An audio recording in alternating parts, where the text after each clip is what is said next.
Class 10th chapter 15 probability. Okay, so probability होता क्या है इस चीज को समझते सबसे पहले तो. So first of all, introduction part, that in our day-to-day conversation we generally use this phrase is like probably Satya will visit my house today. Most probably I am preparing for Kate. Khushbu is quite sure to be on the top. Chances are high that I will be the head of organization. So these words, probably, some words are there like probably, most probable, most probably,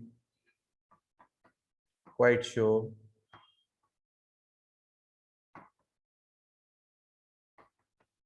chances,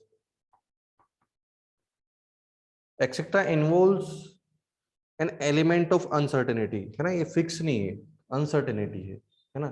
There is chances that I'll top the district level exam. Okay, I'll top in the district. तो there are chances, fix नहीं है ना. मैं कल school आ सकता हूँ, है ना. मैं कल स्कूल आऊंगा, फिक्स है, आऊंगा मतलब फिक्स है. आ सकता हूँ तो नहीं भी आ सकता हूँ, चांसेस दोनों के, है ना. तो probability is the mathematical measurement of uncertainty. Probability होता क्या है ना, लिख लो सभी, डेफिनेशन लिखे. Probability, it is the mathematical measure of uncertainty, है ना. मतलब कितनी चीजें वो फिक्स नहीं है, किस लेवल पे वो फिक्स नहीं है ना. उसके चांसेस क्या है होने के या नहीं होने के, ये पूरा के पूरा प्रोबेबिलिटी के थ्रू देखते हैं. ठीक है,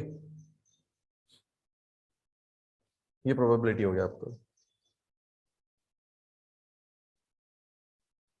ठीक, अब प्रोबेबिलिटी थ्योरी जो अपन पढ़ने वाले हैं, एक्चुअली थ्योरेटिकल प्रोबेबिलिटी अपन पढ़ेंगे, तो इसको बोलते हैं probability theory.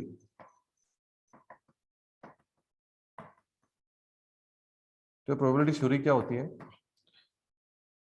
It is a branch of mathematics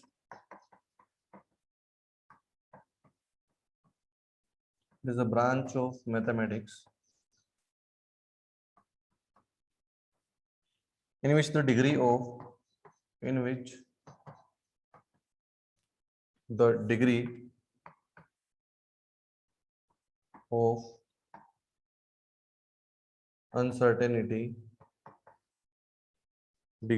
uncertainty is measured numerically.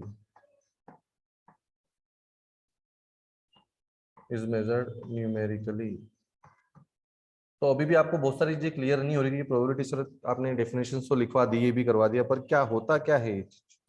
ठीक है, तो सिंपल सा एग्जांपल लेते हैं. अगर आप कोई कॉइन टॉस करते हो, if you are tossing a coin, okay, तो ये फिक्स नहीं होता कि हेड आएगा या टेल आएगा. तो हेड आने की जो सर्टेनिटी है या टेल आने की जो अनसर्टेनिटी है, उसको प्रोबेबिलिटी बोलते हैं, है ना. कि हेड आएगा या टेल आएगा, चांसेस किसके हैं, उन चांसेस को बोलते हैं अपन प्रोबेबिलिटी, है ना. अब कुछ टर्मिनोलॉजीज क्लियर करते हैं अपन.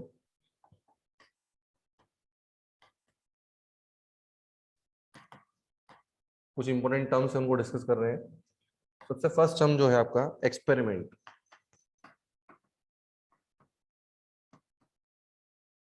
तो एक्सपेरिमेंट होता क्या है?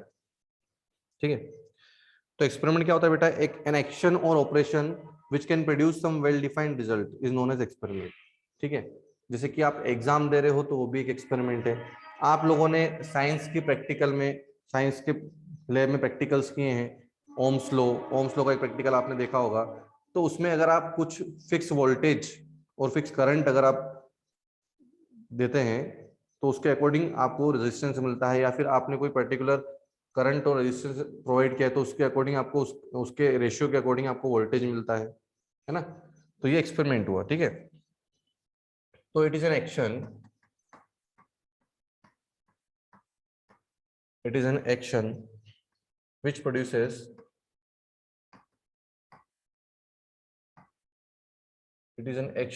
produces some well defined result, some well defined result, okay, clear है सभी तक यहाँ तक। अब जो मेनली अपन एक्सपेरिमेंट्स पढ़ते हैं वो पढ़ते हैं अपन डिटर्मिनिस्टिक, ओके, डिटर्मिनिस्टिक एक्सपेरिमेंट। तो डिटर्मिनिस्टिक एक्सपेरिमेंट कौन से होते हैं? अगर आप कोई एक ऑपरेशन परफॉर्म कर रहे हो और उनको किसी आइडियल कंडीशंस में, आइडेंटिकल कंडीशंस में आपने उनको परफॉर्म किया है, तो उसको बोलते हैं अपन डिटर्मिनिस्टिक एक्सपेरिमेंट, ठीक है। जैसे कि अगर मैं कॉइन टॉस करने की बात करूं, है ना, कॉइन टॉस करने की बात करूं, तो इसमें कुछ कंडीशंस अपन एज्यूम करना पड़ती है, लाइक कि कॉइन कभी भी खड़ा नहीं रहेगा, है ना, उसकी एक साइड तो आएगी ही सही, ठीक है। और आइडियल कंडीशन क्या रहती है कि चांसेस ये हैं कि 50% या तो हेड आएगा या 50% चांसेस है टेल आने के, ठीक है। तो इसकी डेफिनेशन आप सभी लिखे, if we perform an experiment, if we perform an experiment and repeat it under under identical conditions,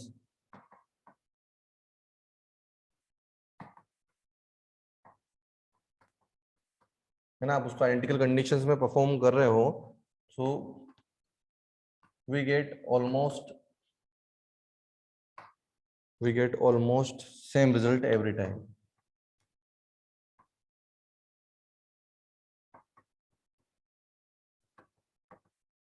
ठीक है। तो ऐसे एक्सपेरिमेंट को बोलते हैं डिटर्मिनिस्टिक एक्सपेरिमेंट, है ना। अब बात करते हैं रैंडम एक्सपेरिमेंट की। अब ये रैंडम एक्सपेरिमेंट क्या होता है?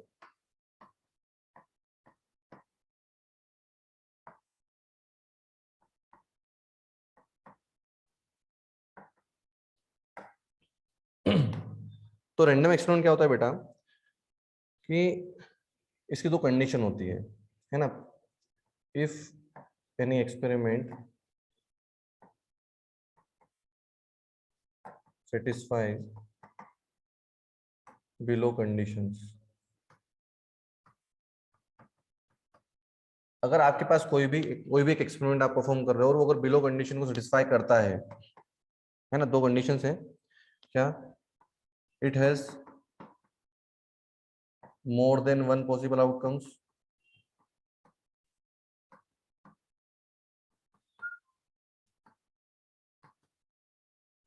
अब यहां से दिमाग में आया सर आउटकम्स क्या होते हैं, तो हमको पता ही नहीं, बताऊंगा बेटा 2 मिनट, है ना, करते हैं इसके बारे में discuss.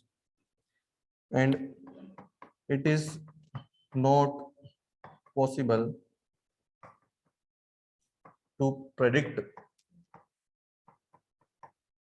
to predict the outcome in advance, ठीक है। तो इसका मतलब क्या हुआ, एक कॉइन टॉस करना भी रैंडम एक्सपेरिमेंट है।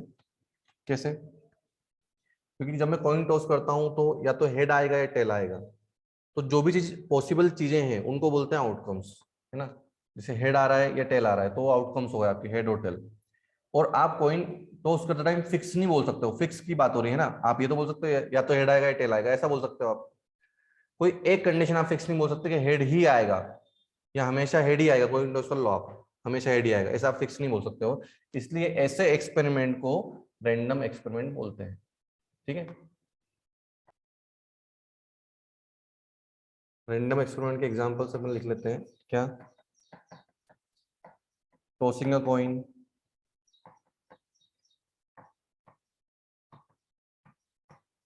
Okay, tossing a coin, and one more example is rolling a die.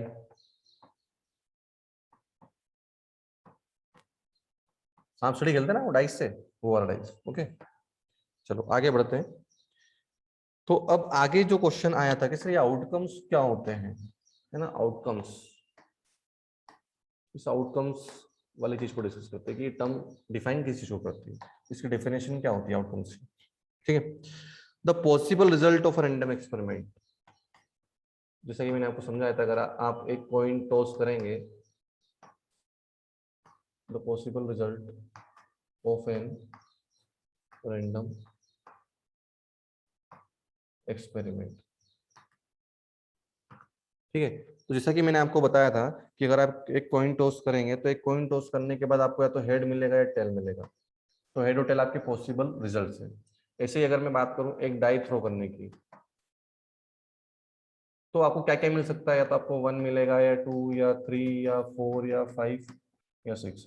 तो 1 से लेके 6 तक आपको कोई भी नंबर डाई थ्रो करने पे मिल सकता है। ठीक है, तो these are the possible result, therefore they are known as outcomes. ठीक है, अब अगला जो आता है वो आता है सैंपल स्पेस। अगला जो टर्म है, अगली जो टर्मिनोलॉजी है वो है सैंपल स्पेस। तो अभी ये सैंपल स्पेस क्या होता है? ठीक है, तो collection of outcomes of any random experiment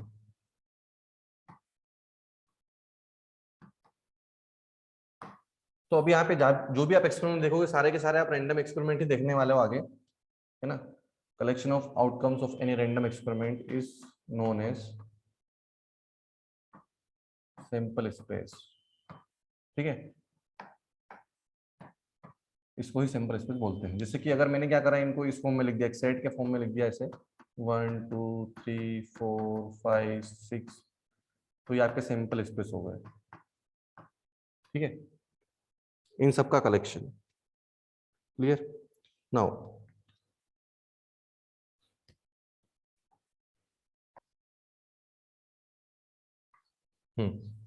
अगला जो हेडिंग है वो है ट्रायल। ट्रायल क्या होता है कि आप कोई भी चीज ट्राई कर रहे हो, एक बार देख रहे हो क्या होता है ना। कंडीशन सिमिलर है सारी। ठीक है, आप उसको ट्राई करो, जैसे कि कोई भी चीज इन्वेंट होती है तो उसके लिए बार बार ट्राई करते हैं, है ना। तो यहाँ पे ट्रायल का डेफिनेशन क्या है? When an experiment when an experiment when an experiment is repeated under the similar conditions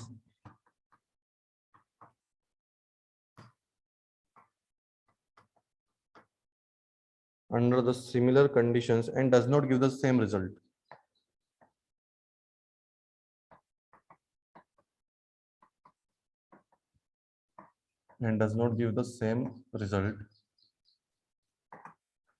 ठीक है, each time same result, each time हर बार वो सेम रिजल्ट नहीं दे रहा है। ठीक है, but may result in any one of the several possible outcomes. Okay, but may result in one of the possible outcomes.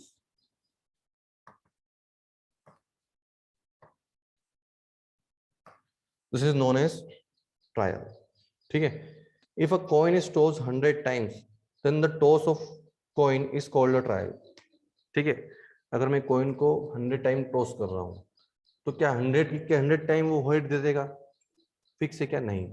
या 100 के 100 टाइम वो टेल दे देगा? ये भी फिक्स नहीं है। तो उसको अपन ट्रायल बोलते हैं, है ना। ट्रायल के बाद अगला जो हेडिंग है वो है इवेंट। इवेंट को हिंदी में बोलते हैं घटना। ठीक है ना, घटना मतलब एक्सीडेंट, मतलब फिक्स वही नहीं होता, है ना। So the collection of some और all, the collection of some और all outcomes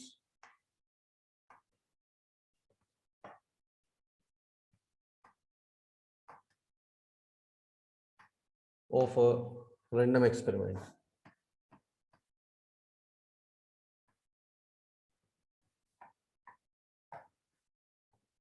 Of a random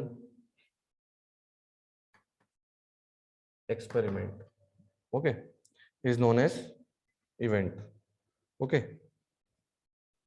तो अगर अपन देखें, सपोज करते हैं एग्जांपल इसका कि अगर मैंने 2 कॉइन टॉस किए हैं, if I have tossed 2 coins, या if I have tossed 1 die, okay, so all possible outcomes are 1 2 3 4 5 6, these are the sample space, है ना। अगर मेरा इवेंट जो है वो है क्या, इवन नंबर,